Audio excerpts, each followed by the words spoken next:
Bonjour et bienvenue dans ma nouvelle vidéo. Aujourd'hui, je vais vous parler de l'amphithéâtre de Saintes.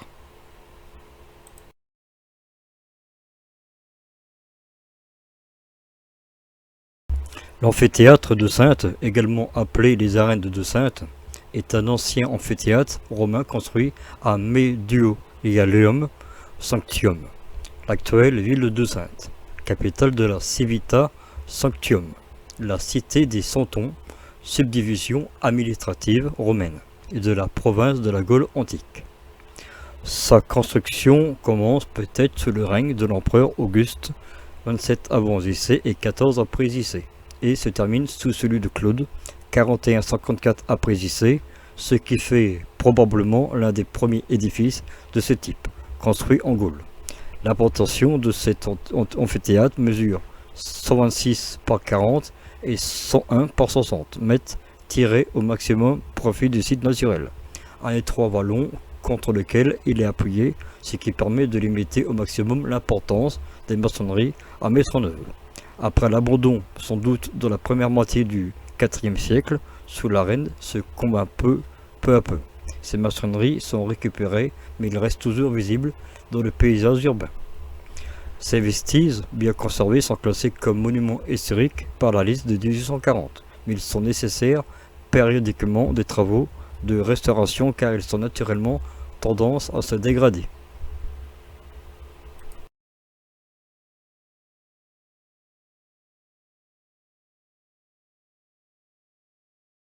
L'amphithéâtre est situé au sud-ouest de la ville antique à la limite de la zone urbanisée desservie par la voirie. L'emplacement retenu pour l'implantation du monument est un vallon orienté est-ouest et ouvert à l'ouest vers la Charente. L'amphithéâtre bénéficie ainsi pour ses parties au nord et sud de la pluie du flanc de la vallée, ce qui économise beaucoup de maçonnerie. Il est allongé à l'ouest par la voie de Saintes à Bordeaux, qui passe au sommet du remblai supportant le monument. L'amphithéâtre occupe une position centrale dans la ville moderne, qui s'est peu à peu construite autour de lui au XIXe siècle. À l'ouest, l'avenue des Arènes prolonge l'entrée dans l'amphithéâtre en direction de la Charente.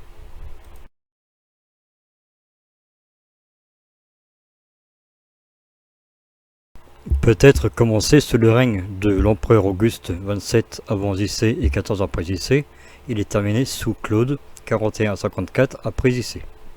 Comme en témoigne un fragment d'inscription retrouvé dans le monument lui-même, ce qui mentionne cet empereur certaines caractéristiques architecturales du monument, typique de l'époque julio-claudienne, confirmant cette datation. Un caniveau en bois, daté de la fin du IIIe siècle, ceinture la reine, ce qui atteste que l'amphithéâtre est l'objet d'un vaste chantier de rénovation ou de réhabilitation, ou encore utilisé à cette époque.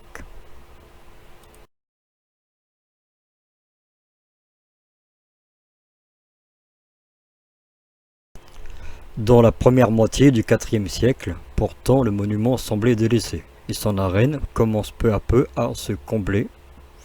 L'amphithéâtre est utilisé comme carrière après son abandon de la charnière des IIIe et IVe siècles, ces maçonneries étant réutilisées pour la construction de l'enceinte de Saintes.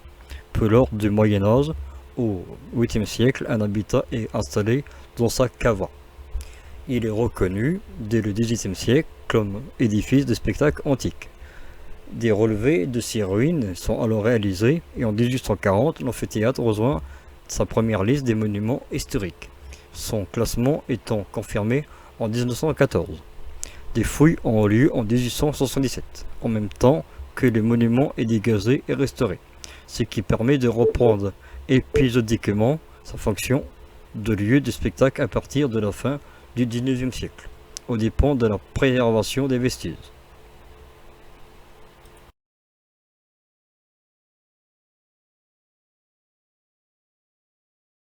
Des travaux de déblaiement de la Reine, enfouis sous plusieurs mètres de sédiments, ont lieu en 1906. En 1982, de graves inondations affectent le monument, envahissant la Reine et occasionnent des éboulements, notamment dans le vomitoire ouest. Au XXIe siècle, seule demeure l'arène, les fondations de l'édifice et la plupart des murs rayonnants, des caissons ainsi que des voûtes près de l'entrée orientale. Quelques gradins d'origine sont dégagés et mis en valeur, tandis que d'autres sont reconstruits sur le même modèle. L'amphithéâtre de Saintes reste l'un des mieux conservés de l'ancienne province de la Gaule antique, mais il se dégrade peu à peu et son arène est régulièrement inondée lorsque la Sarente rentre en crue. En 2021, un programme est engagé sur 3 ans qui vise à la préservation et la restauration du monument. L'opération procédait des fouilles archéologiques.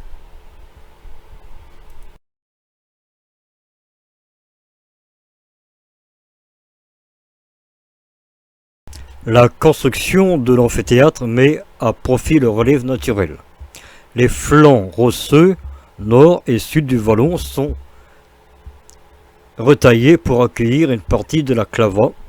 À l'ouest, le vallon est fermé par un remblai peut-être antérieur à la construction du monument, qui supporte à la même manière les maçonneries, les murs de soutènement radicaux délimitant les couloirs d'accès, ainsi que des caissons remplis d'un remblai qui égalise la surface de la cave.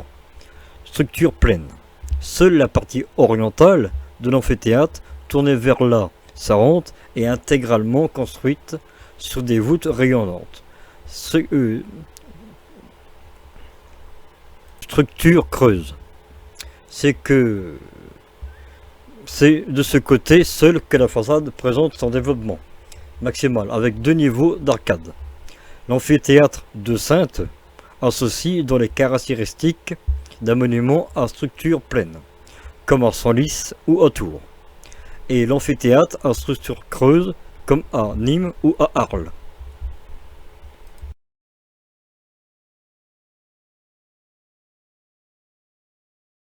L'amphithéâtre de Saintes mesure 126,40 mètres de grand axe sur 101,60 mètres de petit axe et peut accueillir au moins 15 000 personnes, assises sur des gradins reposant directement sur le sol naturel ou les remblais. L'arène mesure 65,20 mètres de long pour 39,20 mètres de large. La plus grande partie des murs,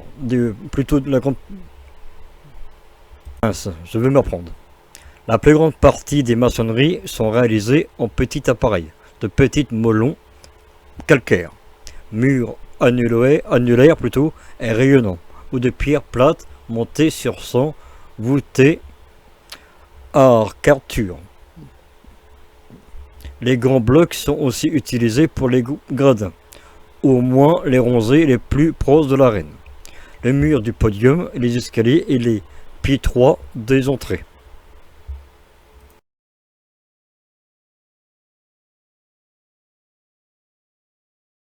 Deux grandes portes, est et ouest, font communiquer l'arène vers l'extérieur grâce à 2 tunnels passant sur la clava.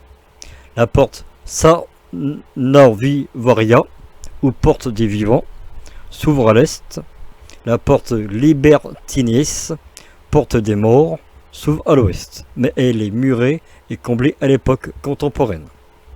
Le monument ne possède pas de galerie annulaire au rez-de-chaussée.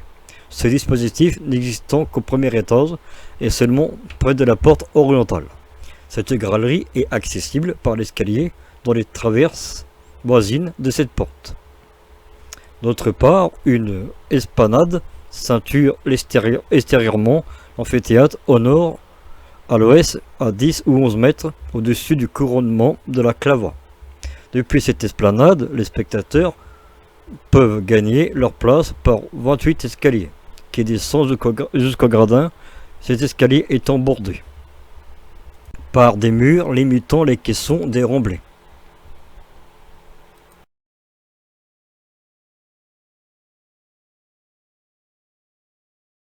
Les spectateurs prennent place sur des gradins en pierre pour les rangées les plus proches de l'arène. Ils sont partiellement conservés et plus probablement en bois pour les autres gradins jusqu'à hauteur de la clava. À mi-pente des gradins côté sud coule une petite fontaine, dite fontaine Sainte-Eustelle, dont l'aménagement semble remonter au XIIe siècle. À cette époque, les bords de l'amphithéâtre sont remblais, ce qui oblige les eaux de la source à se frayer un chemin vers l'intérieur de la cava.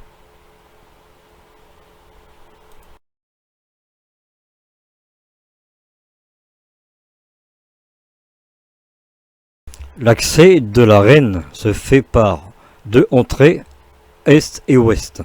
Chacun de ces couloirs semble bordé au contact de l'arène par des pièces de service, peut-être des cellules ou des carrières. Enfin, je sais même pas comment ça se prononce vraiment, quoi. Qui s'ouvrent à la fois dans le couloir et dans l'arène, excusez-moi, diamétralement opposés sur le petit axe de l'amphithéâtre. À la base de la clava, les deux petites pièces sont peut-être des célassa, ou cella plutôt, et édicules, se remonter d'une loge d'honneur. L'arène est entourée d'un mur en bloc de grand appareil de 2 mètres de haut et de 0,80 mètres de large, posé à joint vif. Elle possède pas de sous-sol aménagé en locaux de service, mais elle est traversée par la plus grande longueur par des égouts, notamment chargés de recueillir et d'évacuer jusqu'à la Charente les eaux qui ruissellent sur la clava et qui sont collectées par un caniveau annulaire à la base du podium.